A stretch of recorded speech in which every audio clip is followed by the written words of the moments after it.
एक मित्र ने नरेंद्र कुमार जी ने कमेंट करके पूछा है कि मन को समझने का क्या उपाय है, इसे कैसे समझें, कृपया इसको स्पष्ट करें।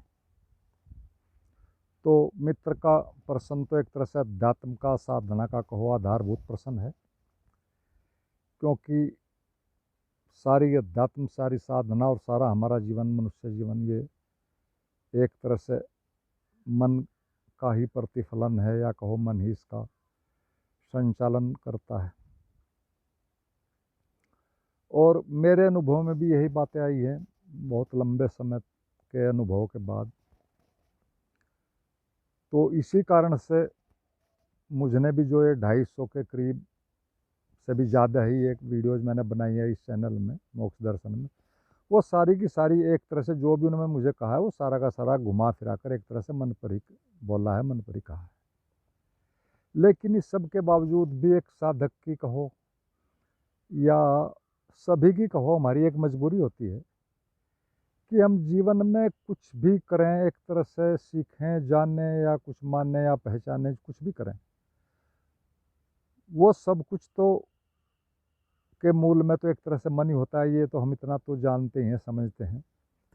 लेकिन एक समस्या तब आती है कि तब हम इसी मन के द्वारा इसी मन को तब समझना चाहते हैं, तो फिर मुश्किल खड़ी हो जाती है, क्योंकि फिर उसको समझने में उसको अपनी ही कमियों का पता लगेगा, अपनी चालाकियों का पता लगेगा, तो फिर वो वहाँ गड़बड़ करना शुरू कर देता है। और दूसरी बात यह है कि मन को हम अपना होना ही मानकर चलते हैं। एक तरह से हमारे और मन के बीच में दैनिक जीवन में, ये हमारे दैनिक एक तरह से थिंकिंग प्रोसेस में कोई गैप नहीं है, सब एक ही है, मिक्स है, तो इसलिए भी फिर मुश्किल हो जाती है।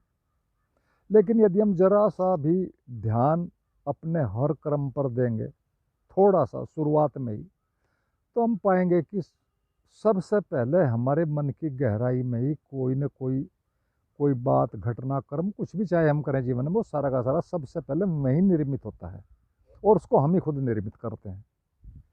और हमारे निर्मित करने के बाद फिर वो वहाँ से एक तरह से प्रोसेस चल जाती है। फिर वो हमारे मस्तिष्क में आती है, पहले मैंने निर्णय लिया, जो भी मैं हूँ अभी, फिर वो एक तरह से मन के से गुजरता हुआ हमारे ब्रेन में आएगा, फिर ब्रेन से शरीर में जाएगा, शरीर को आदेश मिलेगा, शरीर उस पर काम करेगा, और फिर वो एक तरह से कर्म बन जाता है।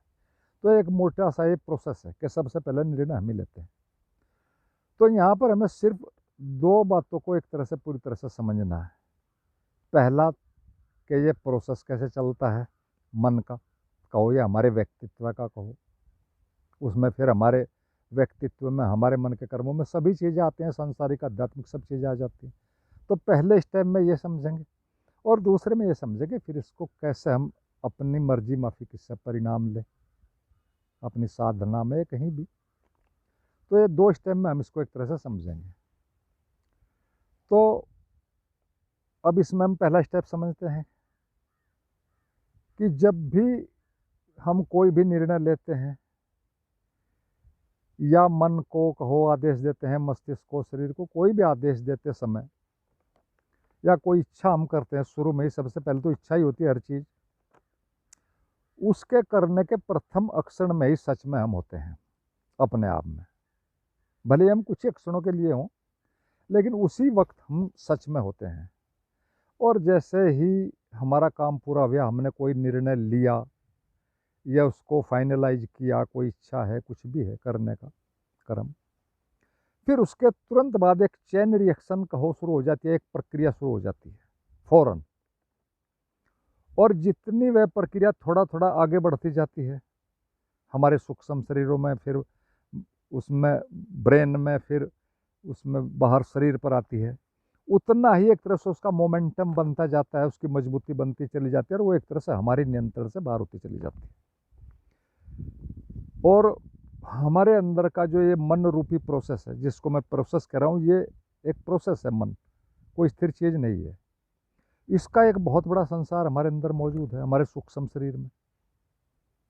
उसका हमें पता नहीं है वो कितना शक्तिशाली है, कितना विराट है, उस बारे में हमारे कोई अनुभव ही नहीं है। और इसी मन को हम एक तरह से अध्यात्म में सूक्ष्म शरीर कहते हैं। इसी में सब कुछ होता है। हमारे जो विद्वान लोग हुए, कहो ये एनलाइटेंड लोग हुए, उन्होंने अलग अलग ढंगों से बांटा, लेकिन मोटा सा इसका जो हमारा वर्गीकरण है वही ठीक है। एक भौतिक शरीर है, एक सूक्ष्म शरीर है, सूक्ष्म शरीर में सब सारा मन आ गया। एक कारण शरीर, कारण शरीर हम हैं, जो भी जैसे भी हम अभी भी हैं, अज्ञानी है, ज्ञानी है, जागे सोए, कुछ भी। ये तीन ही सही वर्गीकरण है।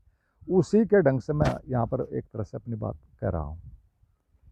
तो ये जो सूक्ष्म शरीर से गुजरते हुए सारी हमारी इच्छा फिर बाहर आती है, फिर उस पर काम शुरू होता है।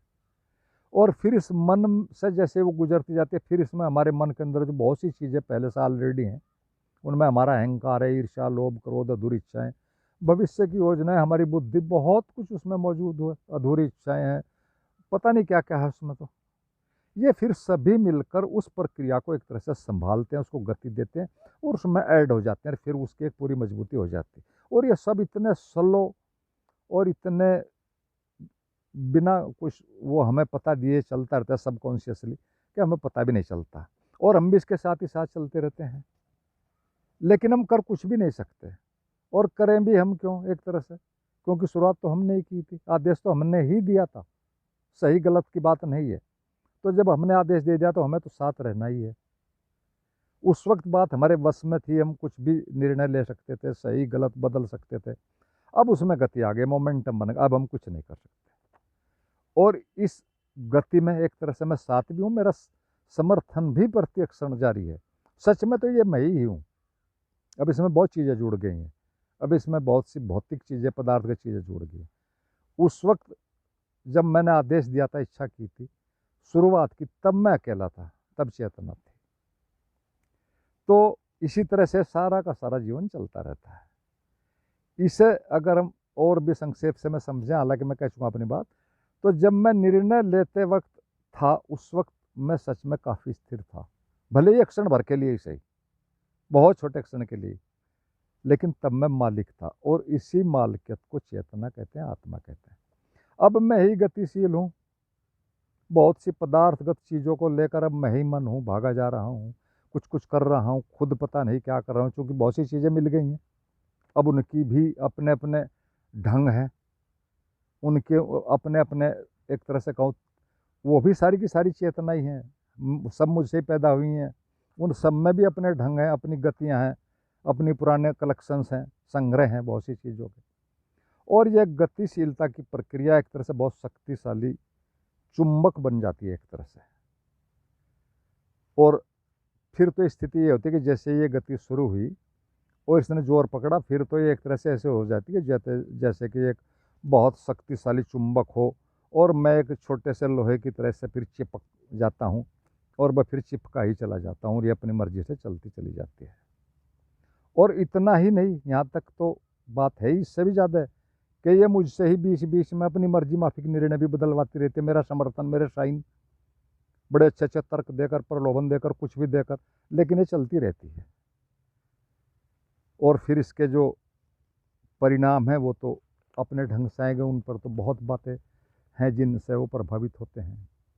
लेकिन एक बात पक्का है कि इस प्रोसेस का, इस मन रूपी प्रोसेस का, ये इसके कार्य का, ये इसकी जो भी है, जब से चली आ रही है, इसका भौतिक रूप से कोई भी परिणाम आए दूसरों के लिए, चाहे वो कितना ही अच्छा भी हो और बड़ा सुंदर भी हो, लाभकारी हो, अच्छा भी लगता हो, इस प्रोसेस के परिणाम कितने भी आए, सांसारिक स्तर पर बड़े लेवल पर आए, या व्यक्तिगत लेवल पर, या सामाजिक लेवल पर, या परिवार के लेवल पर, कहीं पर भी, लेकिन एक बात पक्का है कि वो सारे के सारे किसी के लिए कितने ही लाभदायक हो, वो एक तरह से मेरे अपने लिए तो एक तरह से हानिकारक ही होते हैं, एक तरह से कहो यह माइनस ही होते हैं।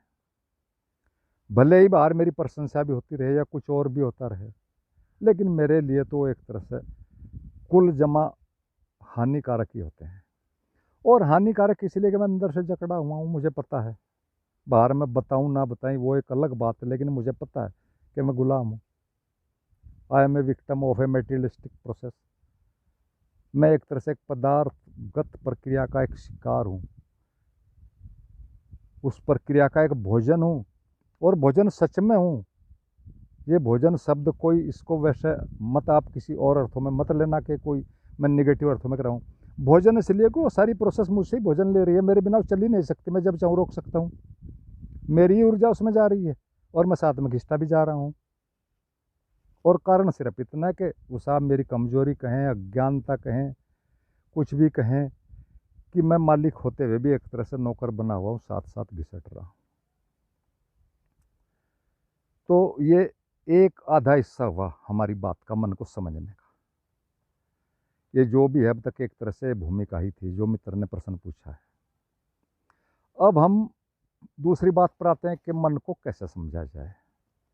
तो इसका पूरा व सही उत्तर तो संक्षेप में इतना ही है कि अभी आप मन को नहीं समझ सकते हैं, क्योंकि वो कोई ठोस चीज़ नहीं है कि आप उसे उठाएं और उसकी स्टडी कर लें और उसमें काट पीट और निष्कर्ष ले लें और एक्सपेरिमेंट्स कर लें। वो एक बहुत चंचल चीज़ है, अति चंचल, सर्वाधिक चंचल। इस यूनिवर्स की कहो, ब्रह्मांड की कहो, जगत की कहो, कहीं की कहो, आप उसका एक पहलू समझेंगे तब तक वह कहीं और जा चुका होगा, वहाँ समझोगे फिर कुछ और होगा। और वो इतने चीज़ें पैदा कर सकता है नई नई कि आप कल्पना भी नहीं कर सकते। तो इसलिए उसको समझने का नियम थोड़ा सा मन को थोड़ा सा अलग है। उसकी कोई डायरेक्ट ठोस विधि नहीं है। हालांकि जो भी कुछ करोगे, अगर आप कॉन्शियसली कुछ करते हो तो समझोगे, कुछ ना कुछ जानोगे, लेकिन डायरेक्ट ठोस विधि कोई नहीं है। बल्कि सच्चे है कि उसको समझना भी एक मैकेनिज्म है। उसके मैकेनिज्म को समझना भी एक तरह से आपके लिए एक थोड़ा सा मैकेनिज्म है। कोई एक छोटी सी बात नहीं है, थोड़ी सी लंबी बात है, लंबे ढंग से आपको समझी जाएगी। और उसमें जितना आप सहज रूप से धीरे धीरे समझेंगे उतना उसको जल्दी समझ जाएंगे। और फिर आप उसे समझ गए तो फिर उसको समझने की या उससे लाभ लेने की विधि तो आप खुद ही बना लोगे। वो एक बाद की सेकेंडरी चीज़ है। जबकि आज संसार में चलती विधियाँ ही हैं, समझने की कोई बात ही नहीं करता मन के मैकेनिज्म को। सब विधियाँ दे रहे हैं, सब विधियाँ दे रहे हैं और सब कर रहे हैं, और क्लियरेंस कुछ भी नहीं है। और इसी कारण से अलग अलग विधि बनने से ही जितने भी लोग पहुँचे वो अलग अलग ढंगों से पहुँचे हैं। कारण क्या है? मैकेनिज्म को सबने एक ही तरह से समझा, माइंड को समझ गए, मन को समझ गए, लेकिन फिर उन्होंने अपनी विधि बनाई, जो भी उन्होंने थोड़ा और आगे जानना था। वो एक थोड़ी अलग बात है, क्योंकि उसमें फिर उनका मस्तिष्क, आज उनकी परिस्थिति, उनके शरीर की अक्षमताएं, बाहर का वातावरण, समाज, बहुत चीज़ें जुड़ जाती हैं। तो विधि तो फिर वो अपने ही ढंग से बनाएंगे, लेकिन मैकेनिज्म सबने एक ही जैसा जाना। और जब तक कोई मैकेनिज्म नहीं समझता, भले ही वो चीज़ें वो बाहर बताए न बताए, वो भी एक अलग चीज़ है। मन को समझना, अध्यात्म को समझना, मोक्ष को समझना एक अलग बात है, उसको पाल लेना अलग बात है, लेकिन दूसरों को समझाना वो एक बहुत जटिल बात है। तो इसलिए उन सब ने मैकेनिज्म को तो समझा, लेकिन विधि उन सब ने अपनी अपनी बनाई, इसलिए किसी की विधि किसी से मिलती ही नहीं। तो हमें तो सिर्फ उसके चलने का ढंग समझना है, उसका मैकेनिज्म समझना है। और अभी स्थिति यह है कि शरीर, मस्तिष्क, वह मैं खुद भी, हम सब उसके हिसाब से चल चल कर फौरन उसका साथ देने लगते हैं। अभी सब उसके अनुकूल है, उसके रास्ते बने बनाए, उसके खांचे में निर्मित है, सब काम उसके माफिक हो रहे हैं, सारी चीज़ें उसके फेवर में है फिलहाल। बस जरा सा वो हमसे काम शुरू करवा लेता है, निर्णय लिवा लेता है, और फिर सारा का सारा चलते हैं। और इस सारी प्रोसेस को आप कहें तो माइंड सेट कह सकते हैं, अपनी आदतें कह सकते हैं, माइंड का प्रोग्रामिंग कह सकते हैं, नेचुरल हिप्नोसिस कह सकते हैं। ये सारी चीज़ें बिल्कुल फिट हैं, सबका एक ही अर्थ है एक तरह से। तो फिर अब हमें करना क्या है? अब यहाँ पर दो चीज़ें थोड़ी सी समझनी है। उनमें पहली बात तो है कि आप अपने मन के ढंग ढांचे को, उसकी आदतों को, और साथ ही साथ ह्यूमन माइंड के सामान्य नियमों को, इन सब चीज़ों को एक पेपर साफ साफ लिख लेना है। क्योंकि हमारे मन में इतनी चीज़ें आप रखोगे, वो कभी भी गड़बड़ कर देगा उनको। बिल्कुल बाहर लिखो, थ्योरेटिकली, ये थ्योरी है, यानी उनके बारे में अधिक तक इन्फॉर्मेशंस को कलेक्ट कर लेना है। ये हमारी जानकारी है जो आगे हमें काम में आएगी। और इसको भी बार बार पढ़कर अपने मन के अंदर एक तरह से जमा देना है, महीस की फीडिंग कर देने, ताकि हमें फिर जरूरत भी ना पड़े पेपर देखने की, सब ऑटोमेटिक काम। इसी तरह तो हमारा जीवन चलता है, सब चीज़ें हमने फीड की हुई है। जो जहाँ पैदा होगा, जैसा समाज मिला, जैसा परिवार, जैसी शिक्षा, सब ने हमने वहाँ फीड कर लिया, सब हम वैसे ही बन गए। यही नेचुरल हिप्नोसिस है। और फिर हम उसी को सही मानते हैं, उसी से सारा जीवन भर फिर जो भी होता है वो चलते रहते हैं तनाव। यानी ये एक तरह से आधा हिस्सा है उसको समझने का, या कहो से अपना लाभ मर्जी माफी लेने का, ये प्राइमरी बात है। इसको बिल्कुल एक वैज्ञानिक ढंग से, एक वैज्ञानिक बनकर तटस्थ होकर इस सब चीज़ों को कलेक्ट करना है थ्योरेटिकली, और बार बार मन में अंदर फीड कर लेना है, ताकि ये फिर ऑटोमेटिक हो जाए, ऑटोमेटिक प्रोसेस हो जाए। ये पहली बात। अब दूसरी बात ये करने की, जो ऊर्जा वो हमसे ही लेकर अपनी मर्जी से खर्च कर रहा है, ऊर्जा हमसे ले रहा है, उसकी अपनी कोई ऊर्जा नहीं थी, सच में तो उसका कोई व्यक्तित्व भी नहीं है, वो तो एक प्रोसेस है। तो वो जो ऊर्जा हमसे लेकर अपनी मर्जी से खर्च कर रहा है, उस ऊर्जा को ही बजाय उसको देने के हमें अपने को ही मजबूत बनाने में, अपनी मालिकियत को बनाने में, उसको जगाने में, उसको पैदा करने में एक तरह से लगाना है, और अपने को ही मजबूत बनाना है, शक्तिशाली बनना है। और प्रकृति का सीधा साफ हमेशा से एक नियम रहा है, चाहे भौतिक जगत में हो, मन के जगत में हो, साधना के जगत में हो, एक ही नियम है, डार्विन की theory, survival of the fittest. जो शक्तिशाली वही रहेगा, उसी की चलेगी, वही जीतेगा, वही सर्वाइव करेगा। तो यहाँ पर हमें क्या करना है, उसकी शक्ति को कैसे लेना है, इसमें तो हालांकि ऑब्जर्वेशन की और की कई चीज़ें हैं, लेकिन मैं मोटी मोटी बात सिर्फ दो ही बातों में करता हूँ। और भी कुछ चीज़ें हैं, वो सबके व्यक्ति विशेष के लिए अलग हो सकते हैं, लेकिन सिर्फ दो चीज़ें समझ लो। एक है ध्यान, एक है संकल्प। ध्यान एक चश्मा है, बड़ा सीधा साधा, माइक्रोस्कोप कहो, चश्मा कहो, कुछ भी कहो।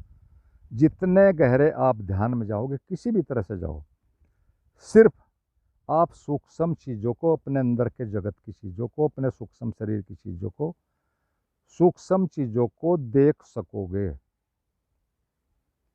और इन्फॉर्मेशंस तो आपके पास पहले से हैं कि हमें क्या पाना है या क्या करना है, अच्छी चीज़ें आप सब जानते हैं पहले से, कोई ऐसा नहीं।